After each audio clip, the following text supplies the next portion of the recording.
Hi Sumit, if you like to learn how to make this asymmetrical neckline top, then this video is for you. Watch till the very end. My name is Veronica Adams Eze. Welcome to Vera Adams YouTube channel. So without wasting time, let's get started.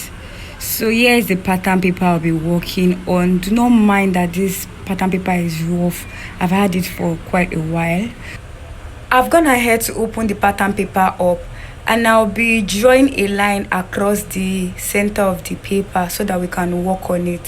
For the neckline, I'm using 3 by 3 inches, and from that 3 inches neckline depth, I'm coming down by another 3 inches, and from there I'll connect into the neckline with just the way you see me doing right here. Once I'm done with this, I'll go ahead to mark from that 3 inches depth I came down by into the armhole, just the way you're seeing me doing here.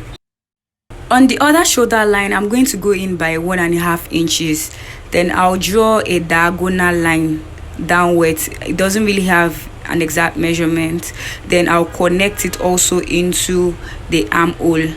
Once this is done, I can move ahead to start cutting it out. So here I am cutting it out just the way I drafted it. At this point, I'll go ahead to cut out the neckline just the way I'm doing right here, and after I'm done with that, I'll go ahead to cut the other side. At this point, I'm cutting it 1/2 inch away from what I drafted out because I didn't want it to be so wide. So I'll go ahead to cut the part that extends into the armhole.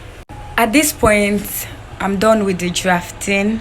And in case you're wondering how the back is going to be, the back is going to be just exactly as the front. For the collar, I'll go ahead and bring in a paper. So once you've joined the front bodice to the back bodice, you measure what you have on the neckline. For the sake of this tutorial, I'm going to be using 16 inches for the neckline divided by 2.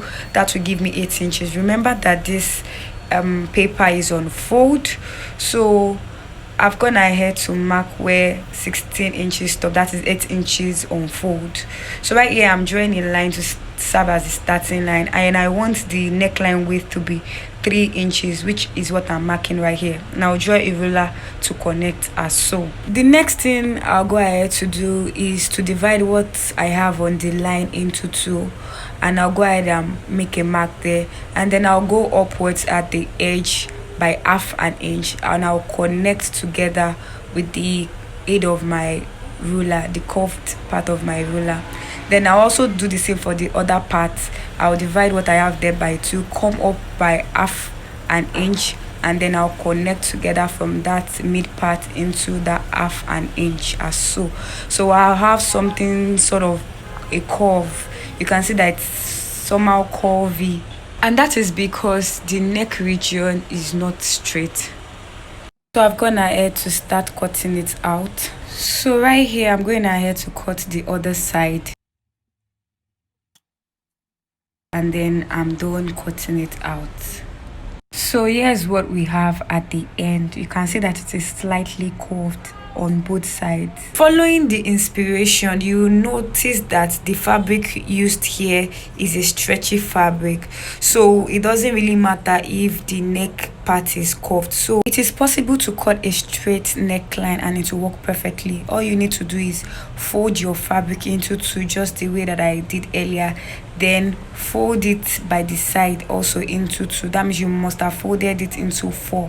Then go ahead and take your neckline measurements, which I'm doing right here, and then determine what you want as the width, which I've also determined as 3 inches. Then go ahead and cut it out. It is as simple as that. So right here, I have it folded. In case you want to sew, you sew this way down, depending on the allowance that you have on it. Yes, this is representing the sewing.